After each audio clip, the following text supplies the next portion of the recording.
Good evening, everybody. My name's Dave Palmer. I'm an ex-criminal and a crime writer from London. I've come up here tonight to support Marvin in his journey and hopefully give some pointers to other people if they want to talk to me afterwards about their journeys. That's absolutely fine. I'm here for that. I've read Marvin's book and I've got to say it's very, very brave. It's outstanding, really. I mean, for someone to put their heart on the line like that and really get it out there, it's so authentic, which is why I'm here, because I love it. Authenticity is part of the journey, right? Especially when you're writing about true crime. I mean, I personally, at the moment, I write about crime fiction, which is based on some of my own journey, so I've sort of turned it into fiction. But I would recommend looking at Marvin's book. It's a terrific example of life in Manchester in those days, and I'll repeat, a very, very brave analysis of your life. And on that basis, I'm going to leave you to it and just say thank you. Welcome to everybody. Yeah, thank you everyone for coming. I really appreciate everyone's effort and the time it took to come tonight. Yeah, and we'll get right into it and let's get talking about things. Yeah, looking forward to it. Thank you. Right, thank you. So there's going to be a few spoilers in this, so if you haven't read the book, there's going to be a few spoilers. Hashtag just saying. And we'll try and keep them to the minimum. Though. Yeah, we'll try and keep them to a minimum. But so we can do things around it, can't we? Yeah. So the first sentence in your book and the first chapter, I don't think I'll ever forget it in terms of how powerful it was. It starts off with, "I was born in distress." Obviously, the title of your book is "Born in Prison." So can you just sort of take us to the beginning, to where your story started? Yeah, sure. So my story started exactly that, being born in distress. I found myself later in life banging my head repeatedly off a pillow. I used to wrap my arms around the pillow, bang my head off that and count numbers. And a day, bang, bang, bang, you're keeping us awake. And then a day, bang, bang, bang off my sister, and she'd say, you know, we put him into sleep, so I didn't know which one to do, so I just kind of... So I'd bang my head off the pillow, and like I was looking for something very early on, you know what I mean? And it wasn't until very much later on in my life that I found that I was born in distress. Yeah. So I never knew what that meant, but then as soon as I seen it, I realised, this is what it meant, do you know what I mean? Yeah. It's literally on my birth thing, born in distress. And like, I was quite dumbfounded by that. I got all my mum was a prisoner, you see, so my mum was a prisoner in HMP style. It's a women's prison in Wilmslow in Cheshire. She went there for a criminal charge. Spent a few months in there, had me while I was in there. So God knows the horror she must have went through, like being dragged to an hospital somewhere in a chain. Because when they used to take you to hospital back then, you put a big thing on your big bracelet, and it'd be a 30-foot chain. And because I've been to hospitals and prisons before, and it's very, very heavy chain what you've got to carry around, you know. Yeah. It's like a lead, and they make you wear that non-stop from the minute you walk out the prison till the minute you get back. Or if you're in the hospital, they'll keep you on it. So clearly she was on a chain, you know. And she had a battle to keep me from the start. My mum was being told if she gave me away, I'd go to 2 doctors. I don't know, I got told that off my auntie later on in my life. She said that my mum was saying to me that I was going to be given to 2 doctors, a better life. Clearly it's a better life than she's living in as an addiction. Little did I know, my dad was also in prison as well. I found out later on in life my dad was in prison as well, so I was born in distress because of the 2 addicts what, you know, conceived me. Yeah. So, and then you were adopted to a Welsh lady and a Jamaican. That's right, yeah. Jamaican a Welsh lady and a Jamaican man. The Welsh woman was very, very nice, but the Jamaican man, he was very, very strict. He didn't know any other way to. He didn't know any way to raise me. You know, he just used a belt and a bamboo cane. He was just quite a very angry man, you know. But we managed to live with that and live with his rage. But what was funny is he never hit my mum, you know, my adoptive mum. It was just the young uns, you know. He'd come home sometimes in a fit of rage and beat me on the step. Yeah. Like we had a small little tiny pool table, snooker table. I remember him beating me on that one time. I remember many years later, me in jail and my mate Jamie Hamlin, who's dead now, we went, "Oh Marv, I remember when your dad levered you on that step when we was playing snooker," you know, and it made me feel quite a way, you know. And also the neighbour who my dad had recently, it's like my adoptive dad has now passed away, but my neighbour who we had recently, his earliest memory of anything is me being beat. He said to us one day, quite randomly to me and my partner, he said, "Oh, I remember my first ever memory as of you being beaten and running, me running to my mum's crying because you'd been beaten." That was his first ever memory, you know. Yeah, and talking of first memories, you also have a very poignant bit in the book where you say that you still remember your first memory with your mum. I'm still, in some weird way, I don't know how I can describe it, but I can still feel that last time my mum held me in her arms. It's somewhere in my brain, somewhere in there, and I can feel being in my mum's arms and the energy and the teardrops. I don't know why I think I can remember that, but I used to take a lot of hallucinogens when I was younger, and I used to get this reoccurring nursery rhyme. So I used to take more hallucinogens to try and get into this nursery rhyme because I thought it was a connection to my mum. So yeah, I used to do that a lot when I was a kid. Okay. Yeah. And it was Ancoats that you grew up in. What was childhood like then? Ancoats was a funny old place back then, and there was a lot of empty houses, a lot of buildings, factories, a lot of working factories, a lot of mills and stuff, making stuff. There was a few printing factories as well, so there was one making scratch and stickers, scratch and sniff. And we all took great delight in burgling it. You know, all the older boys, for as long as I can remember, everyone used to burgle the scratch and sniff factory on our estate. You know, so it was just a thing that everyone used to find them all over the floor every few weeks, you know, where someone broke in. So Ancoats was quite a different place than it is now, you know. It's all multi-million-pound apartments, but back then it was just mills and a scrapyard and empty mills. All the mills was empty back then. I used to climb in, people would light fires in them. I'd climb up the lift shaft on the wire and stuff, very dangerous, climbing in and out of the mills. And one of them up there was called Annabella's Tower, and apparently a woman jumped off it when we was kids, but we never knew. It was probably a story, wasn't it? Was that an urban legend, you're right? I think so. Fair play. So, did you move around in Ancoats? It was when you were 11, was that right, that you moved to the estate? Yeah, so what happened when I was 11 was, we moved off Ancoats Estate and we moved over the hill, which is over Mellor Street, which is over Butler Street, which is classed as Miles Platting. But my dad always said to me, don't go over the canal and don't go over the hill when we moved to the new estate. And opposite this new estate is 4 big block of flats. And there was a lad in there who lived in one of the flats, and he said to me one day, "Have you had a games console, like an Amstrad tape thing?" And he said he had games for it, and he didn't in fact have games for it. He took me over to the paedophile's house and I was raped. And that was a very horrendous time I went through as an 11-year-old, from 11 onwards. I had a very bad time. Yeah. And then you started taking drugs just to forget that, didn't you? I did, yeah. Well, what I did is, when I was a bit younger than that, I watched someone sniffing glue. So when I was being abused, I started using glue and gas as like an escape. And I used that for a long time. And I was disruptive in school, I was playing up, I was wagging school, I wasn't concentrating. I mean, even once I got punched off a teacher in my forehead and left a ring imprint in my forehead. That's how much I played up in school. I was very, I couldn't concentrate. But I mean, it's not surprising given everything that was going on that you had that.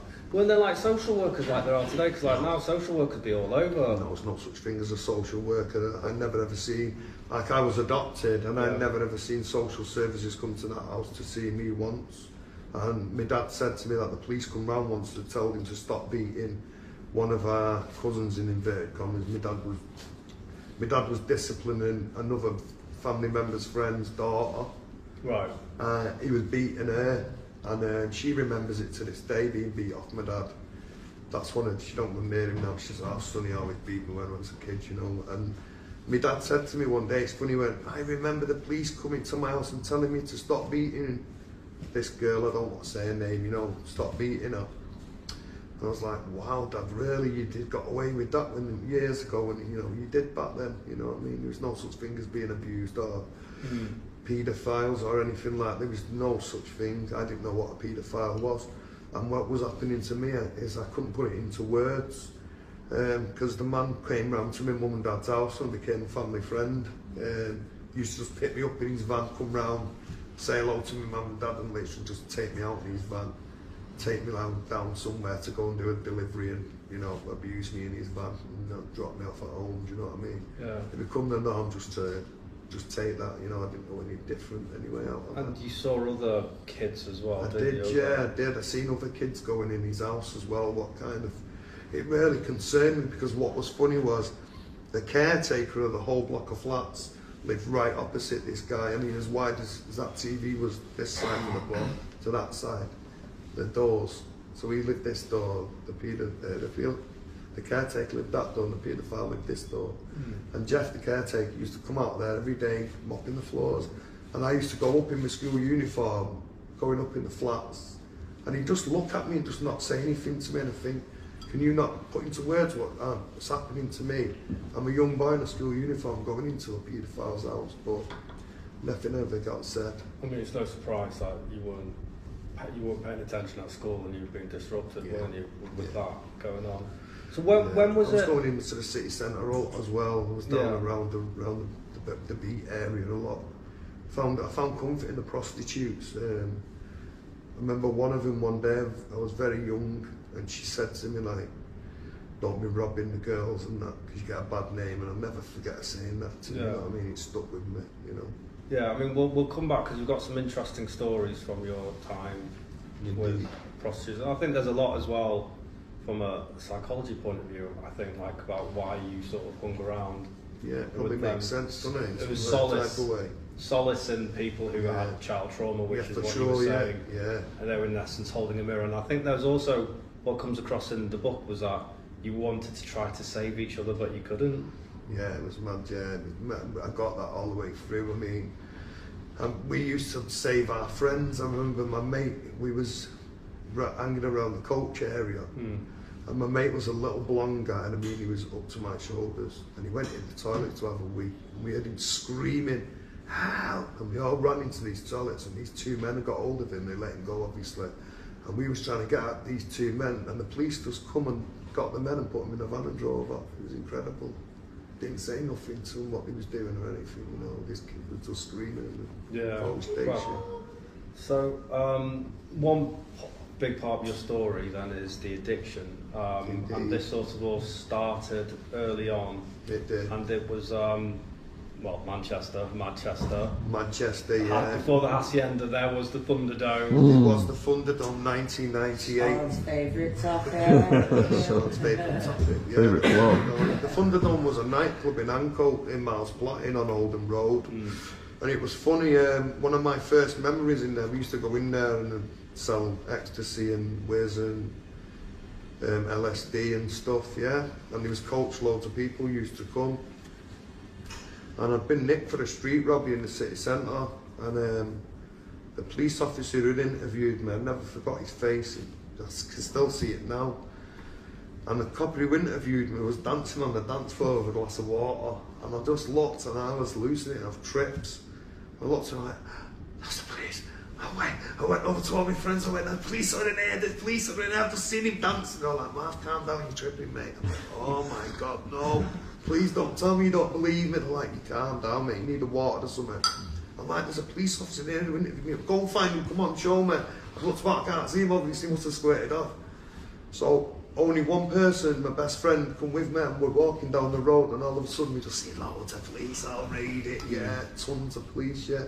So that getting raided, it caused a bit of a clampdown on the rave scene, you know. Manchester was like, we was like classed as criminals, like dancing on cars and on roofs and going to Sale Water Park off, dancing on a motorway. We was classed as like these crazy criminals, weren't we? We was the worst thing could happen to society at the time. It was crazy, you know, the rave scene, where it was classed as like these, what do you call it,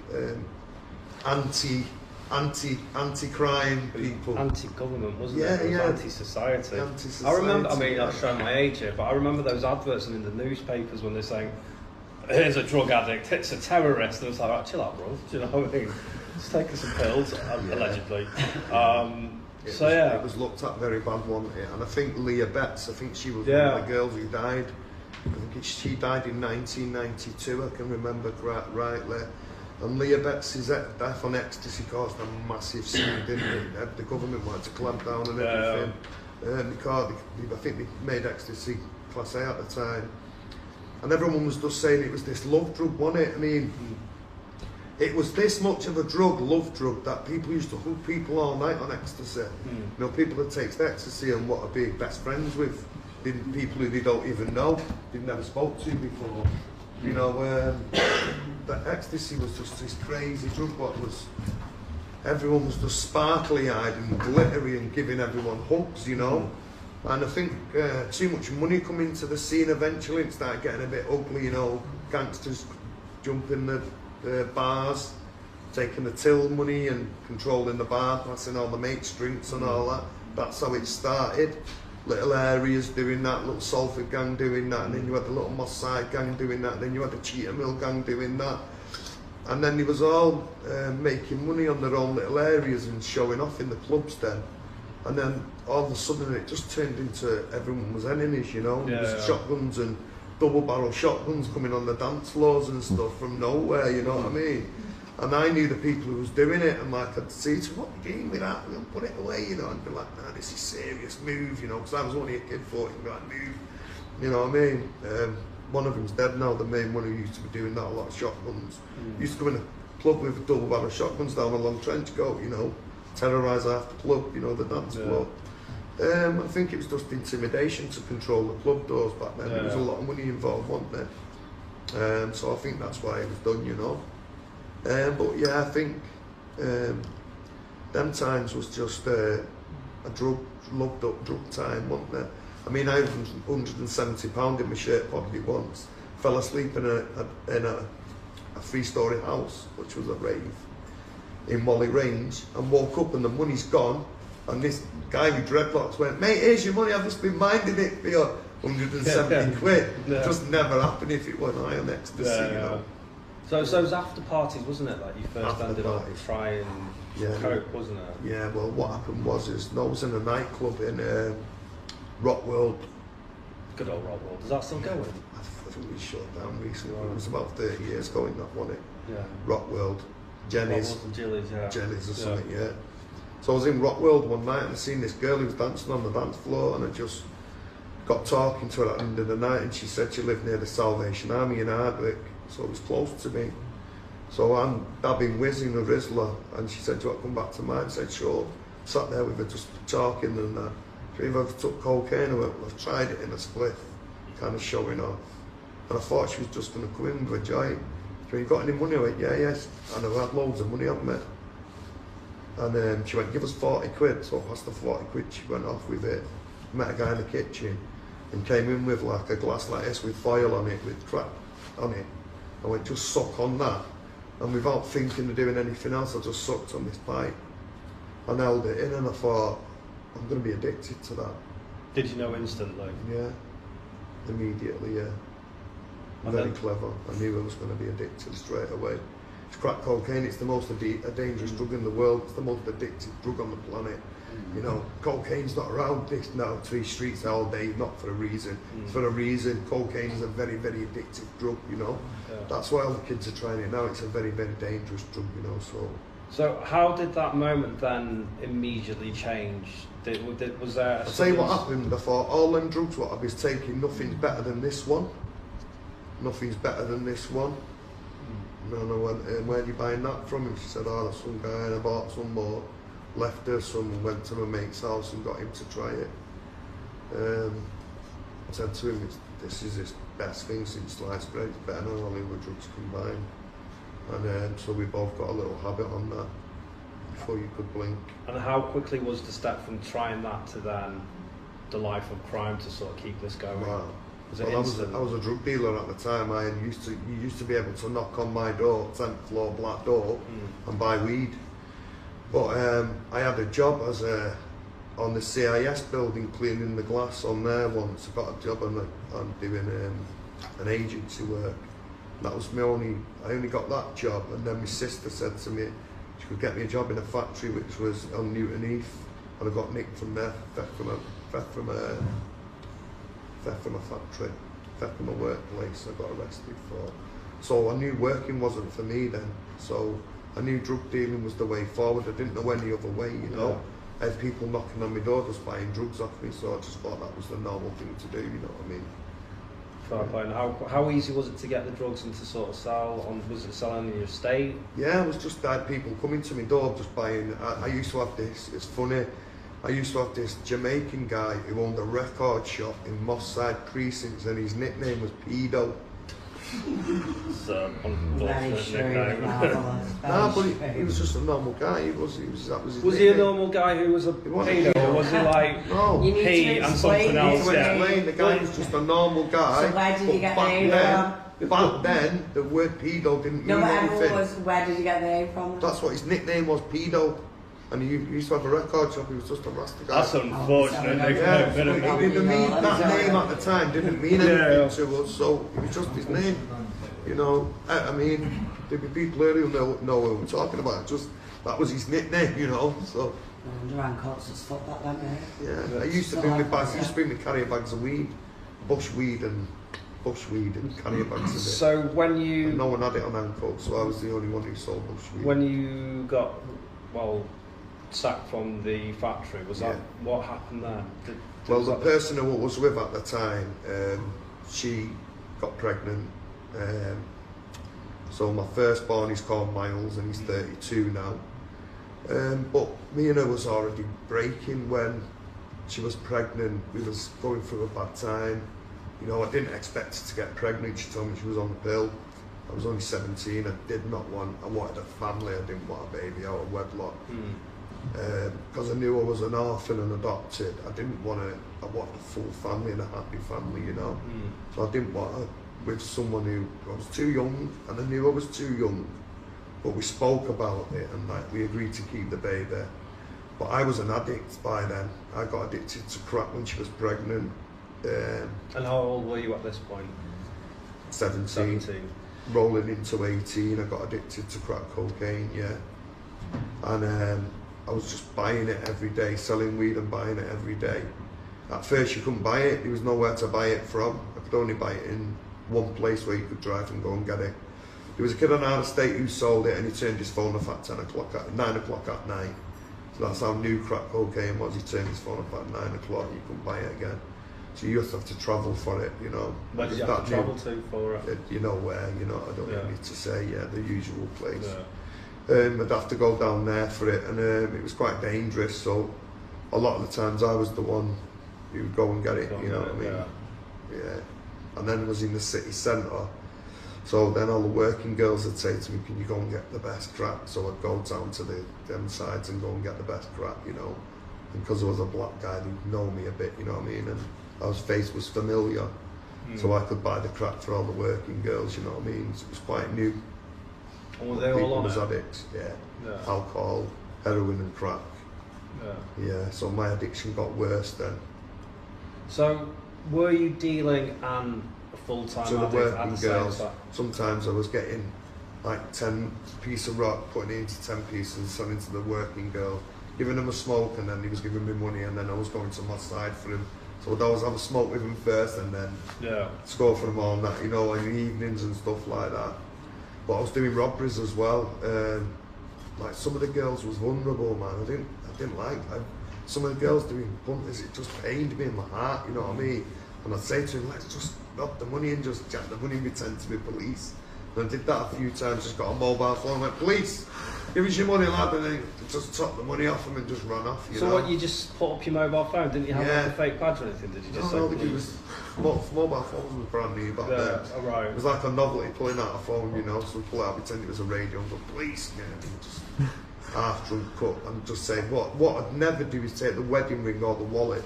Right. I'd always, because I used to work with this working girl called Diane, and she said to me, "Mark, if you ever fucking rob the wallet, I'm gonna tell ya." She's dead. She's in the 40s then.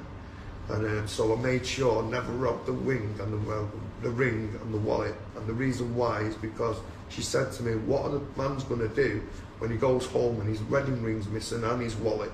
You can't rob them, you know what I mean?" And I learned not to take them. So I'd just take a few quid out of the pocket and give them the money and help them in a taxi out the time. Yeah. You know, get them a black cab so they didn't get robbed off someone else in town. Thoughtful. At least you're being thoughtful. Yeah, I'd be thoughtful, yeah. Oh, I was a helpful person. A helpful robber. Yeah, I was, yeah. Yeah. I got nicked for robbery when I was 13. Was that the first time? First time, yeah. My mate had gone up to someone and showing off, took a signet ring off him. And I went, "If you've got a sig, mate, you give me a sig," and I got nicked. So, right, to go guilt for robbery. Fair play. Yeah. So then, talking of robbery, talk to us about like when you first went to prison. Then, what were the circumstances leading up to that? Because that is a significant part of your life, and you say that you spent more time. Yeah, prison was an horrendous place. When I first went to prison, I walked in and there was just a bed frame and a piss bucket, a yellow stained piss bucket. And I walked in, I went, "Boss, where's my mattress?" He went, "Mate, you're going to have to go and graft one in a bit." I had to wait 3 hours till association, opened up the shower, and I had to go and ask the cleaners, like, "Can I have one of your mattresses from under your bed, mate?" You know, he's got 3 mattresses on his bed, living nice, and I went, "Mate, you can have a mattress." But because of, you know what I mean, some kids wouldn't do it, and you know, it was a struggle. And you had to piss in a bucket, or if your pad mate was in your cell and he wanted to poo, you'd have to poo in a piece of paper, fold it up and put it through the little inch squares on the windows and throw it out. Because that would happen all summer, all the cells would keep doing that. This horrendous smell of wee, where you're peeing out the window and pooing in paper. In the summertime, the smell would just become horrendous. But that's how you'd had your living, you know. Because you was a young offender, you used to have to make your bed as well. Make a bed pack in the morning, strip all your bed. Yeah. Strip all your bed and fold it in a little square at the end of your bed in the morning. You used to have a shave as well. And you couldn't watch this, you didn't have a TV, you'd watch a movie on the Saturday afternoon for an hour and a half, and that was that. But how old were you when you first went? 20 when I first went to prison. And it was a shock to me, you know, it was a very, very scary experience. And I vowed never ever to touch crack again. All the way through that sentence, I swore I'd never take it again. And my discharge money, the minute I got money in my hand, I just thought, crack cocaine. Because I'd had no help. It was just like I was in a time warp. You know, I was a crack addict, and I got out of prison as many months later as it was, still addicted the same, you know. The money just looked like crack to me. Yeah, I mean, we're going to talk about this in the second bit, about reform and how to actually get prisoners to not fall back into the wagon and the addiction. Yeah. But it's very interesting with your addiction that it seemed to have stopped when you made a connection, and it seems like a lot of people say that, but you know, we'll get back to that in a second. So, coming out of prison, how quickly were you back on the coke then? Straight away. Straight away. Making the discharge money, yeah. But straight back into the swing of things, looking fresh, you know, with a lot of weight on and stuff. And I'd just be addicted to crack, you know. Because I used that as like a crutch. It was my crutch, it was what I used to cover everything else up, you know what I mean? Yeah. I used it as my wife, my mistress, my everything, you know, it was my cover, it was my warmth when I was cold in the night, you know? It was my best mate when I had it in my pocket, you know, while I was smoking the crack and while I had the crack. And there's quite a few stories of you sort of hanging out with prostitutes and you sort of run games with them. As I mentioned before, there seems to be this congruency within the book that you were looking for someone who was broken or understood childhood trauma subconsciously, and you wanted to just be around them. Yeah, and then it was just comfort. Yeah, I think it was their a energy comfort, was familiarity in that. It was indeed. That mirror up to you. It was indeed, yeah. Because I always thought that, because I was picked, I always thought, well, you pick things off trees, you know, and. There was these blackberry bushes near me, and you know blackberries burst, don't you? And I'd pick and burst them, and I'd think, like, I picked off summit, where's my like main tree, you know what I mean? And like, you know, it was a very tough time back then, you know, trying to think about my family, trying to digest it. But I couldn't think about it, it made me upset. just thinking about my birth family, you know, just try and think who I was and where I come from. It'd make me highly upset, so I try not to think about it, you know. So I never told anyone when I was growing up that I was adopted or these wasn't my birth family. I just kept it to myself, you know. Yeah, I mean, Same as the abuse, I kept that as me to myself, you know. yeah, I mean, just like reading your stuff, I mean, I think it's quite obvious that you would end up being on that because it was a comfort, wasn't it? Yeah. Someone once told me, like, with addiction and with coke, you borrow from tomorrow's happiness, and that debt has to come back and be paid sooner or later. And that, there feels like there are those moments when you keep saying, right, I'm going to do it, I'm going to do it. There was But many it's times. too hard to because it was in front of you all the time. Too nice, that's why. Yeah. It's Too comforting with one blanket, like you say. Yeah, it's an extremely addictive substance that if you have it once, it's very hard to let go of. It plunges you into a very deep depression. So, like, I always say it like this: if you sniff coke once a week, or you like it on a weekend, or you like it every couple of weeks, just imagine that speeded up where you want it every 5 minutes. Just imagine, like, you think, oh, I fancy a coke on a Saturday night. I like coke. I like having it on a weekend. I won't mind having it next Saturday. You wait all week for that patient. You're quite happy to patiently wait. Just imagine if you can't wait, you can only wait 5 minutes. That's what you've got to imagine. That's how addictive it is, and the strength. And they're very, very difficult to not do it. Like, literally, you'd scream your house down, like, for it. You know, you'd look for it, you'd search for it on the floor. Like, people smoking in the ditch, picking on the floor and looking around, and they end up picking the face. And, you know, I've seen it all. You know, I've seen the worst of the worst, you know. Yeah, there's a story as well about you losing it in the snow. Lost it in the snow. But you found it, didn't you? I did. That's indeed, resourceful. yeah. That's resourceful. It was resourceful, wasn't it? Yeah. I got loads of newspaper and burn it and let the snow melt, and that's all I found. That's what I'm saying, that's resourceful. That's like, you know, you're an adult. That's right. Let a roll of newspaper in the snow and searching for It's the funny snow. now, it's really funny now, Yeah, it but was. it's resourceful. Yeah, it was, yeah. And the only reason why I saved my life is because my mate was coked up, watching football, looking out the window, high on coke, paranoid. Like, I was at the window and you look down and see me, and I went, I'm here freezing out. And dragged me in the house and got me one. Yeah. Well, I would have died that night, yeah, quite easily. I would have just froze in the snow.